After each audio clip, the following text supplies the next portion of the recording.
Oi, oi. Hello. Welcome to the live. Give it a couple of seconds. There's probably a few people going to jump on. And if anyone's here watching for the first time as well, welcome. And there is a little link if you are interested in joining our 6-week challenge for guys and for girls. So, yeah, a couple of different questions that we're going to be covering off today. And about 7 or 8 different questions actually that people have sent through. So for anyone who's new, who's just watching or is watching this back, these are questions that we get asked by our members in relation to our 6-week transformation program and also food and nutrition as well. So hot topics coming up here today. Let's just jump off. We'll go straight into what we've got going on so far. So first question I have here, there's a lot of questions say in relation to food and timings of food, and then there was intermittent fasting and stuff like that, so we'll cover that off. So question number 1, do I need to eat all day long, e.g. do I need to be having sort of continuous snacks and stuff like this? So this was popular quite a few years ago in the personal training industry, where people are like, oh yeah, you need to eat kind of all day, loads of little snacks to you know, kickstart or speed up your metabolism.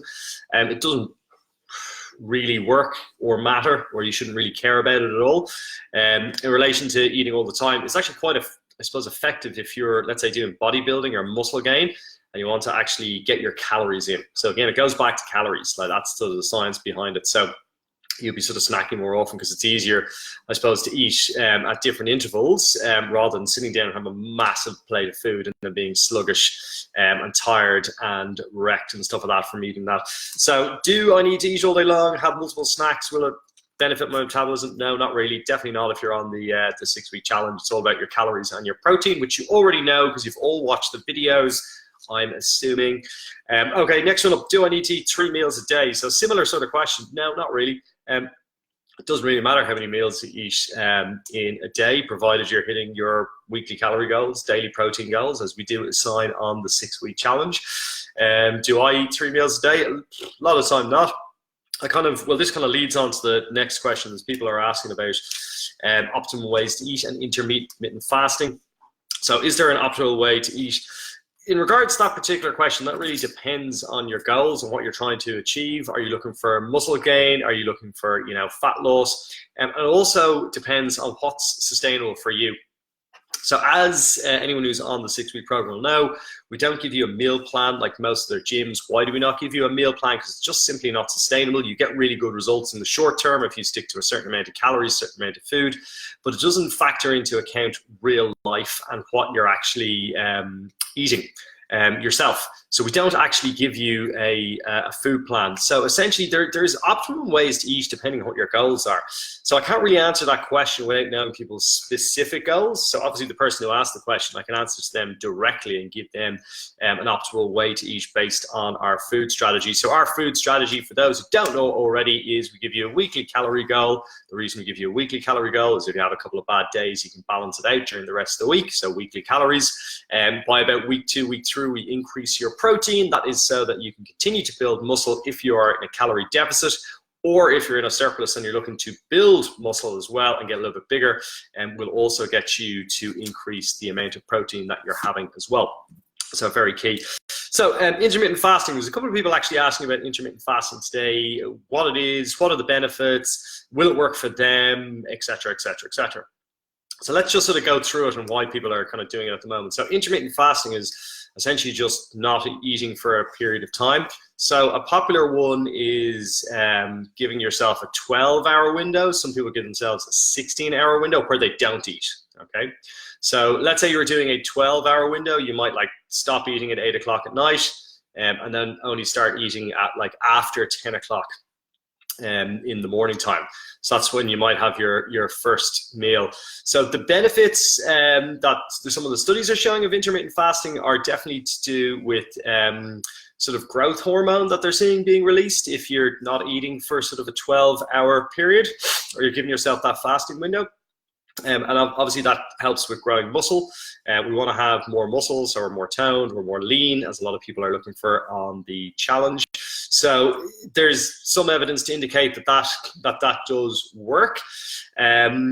Do I do intermittent fasting? By accident, I do. Like, I started doing it like by mistake. And let's say I'm not an advocate of this, and I'll explain why I don't use it on the program, even though there are shown to be some benefits. The benefits aren't massive compared to calories in, calories out, and increased protein. So I started doing it by mistake, simply because when I used to get up and teach classes early in the morning, still do, I used to eat food before a class, and then I'd find if I was having food at like 5:30 in the morning, I was absolutely starving by the time of class. I might be finished at 8 o'clock, and then I was having more food when I went home. Then I was having a snack at 11 o'clock. Then I was having lunch, 1. And then, anyway, what I was doing is I was over-consuming on my calories. So just to stop me getting hungry, I just stopped having breakfast in the morning, and all I would have was water or black coffee.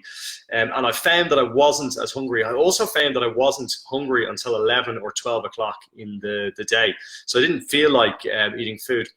So if you're trying to fat burn, and you don't have anything apart from liquids at the start of the day, you'll actually find that you just tend to consume less calories throughout the day.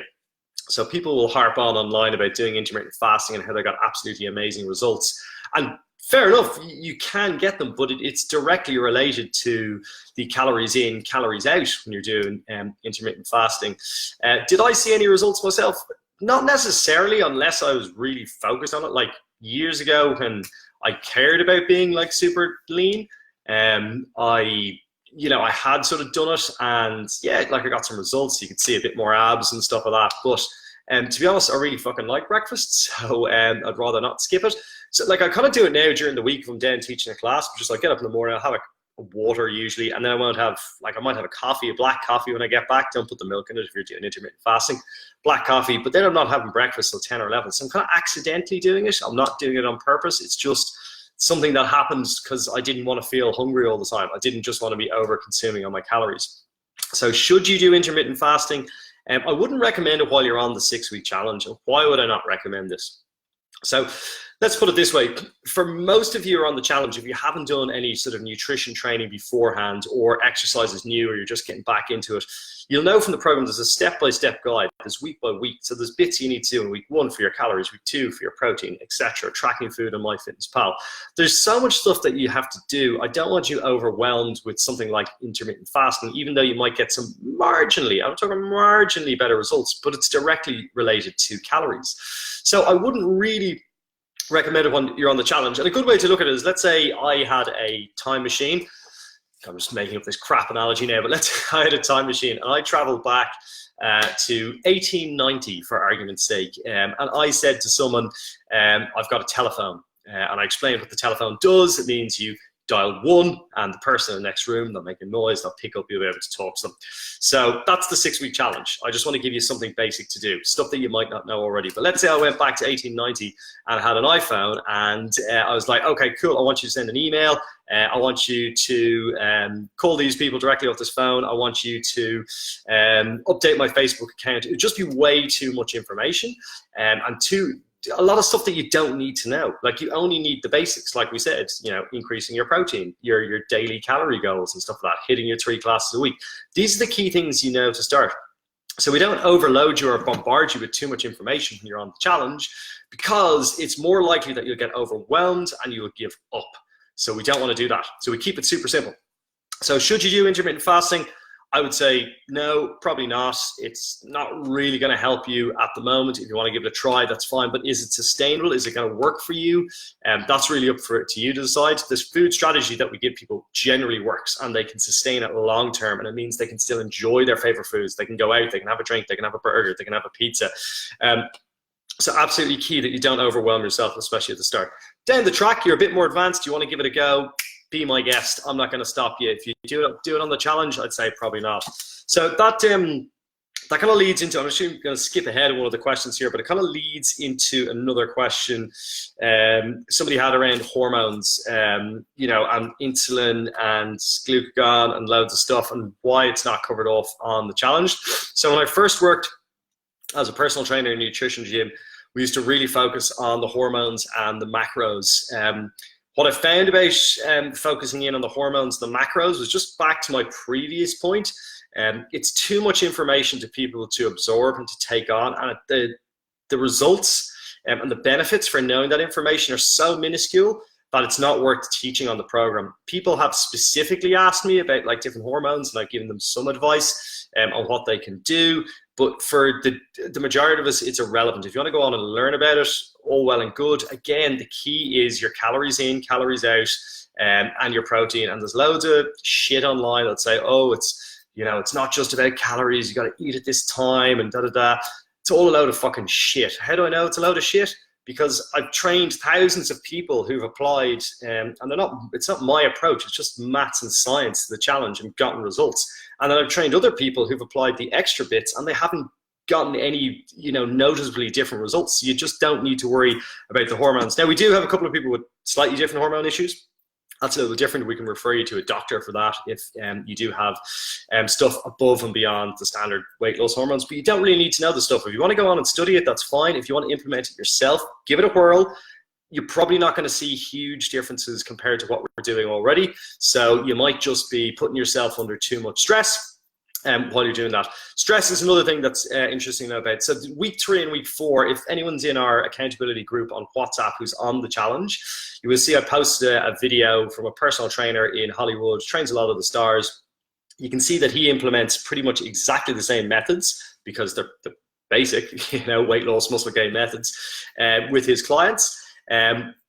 But what he talks about a lot is recovery. Now, week 4 and 5 and 6, this is when I see a lot of people on the challenge. They're doing 4 classes, 5 classes, 6 classes, okay? That's a lot of stress to put your body through. You only should be doing that if you feel like you're able to. And people are doing it kind of for the wrong reasons. A lot of people are doing it because they want to burn all these extra calories. Don't go to the gym to burn calories. Go to the gym to focus on the exercise that you're there to do, like building of the muscle, okay? So don't go to the gym for that. And it's a lot easier not to put a cake in your mouth than to do a 45-minute HIIT class or a strength and conditioning class or a boxing class with us. So look at your inputs into your body there as well. Okay, so that's key. So don't wear yourself out. Also, give yourself enough time to recover. Rest is key, sleep is key, nutrition is key. If you're not giving yourself these things, mental health is in like chilling out, just like having a chat to your friends, all that sort of stuff, that's key. That can actually benefit your results in the short term, the medium term, the long term. So sometimes you just need to chill out a bit. So if you feel like you're overdoing it and you're not getting enough recovery, you're probably right. If you're not sure, send me a message, ask me, I'll help you out with that as well. Somebody asked about fasted cardio versus like HIIT classes. So it's an interesting question. So again, quite a few years ago, people used to go on about fasted cardio because it kind of burns fat while you're doing the exercise. And that's kind of what the research indicates, that yeah, it does burn fat while you're doing that exercise. However, if you do something like a HIIT class, a high intensity interval training class, because you've done that style of exercise, that tends to continue to burn fat throughout the day. So your fasted cardio, let's say you go for a run in the morning, it's 20 minutes, you'll probably burn some fat for energy, but it's like small amounts during that period of time.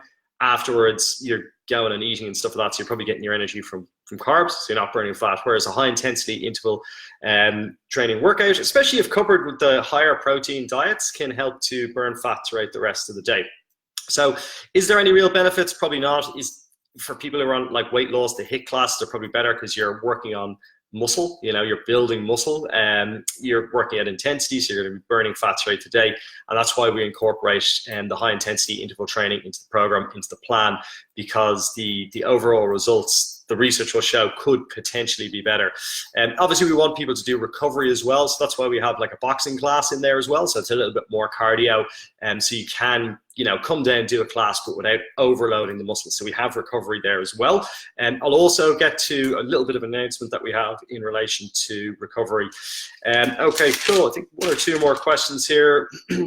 So a lot of people, if they're starting out, they're asking me, what calories should I be on? And they're guessing a number like 1,200, 1,400, 2,000, depending on who it is.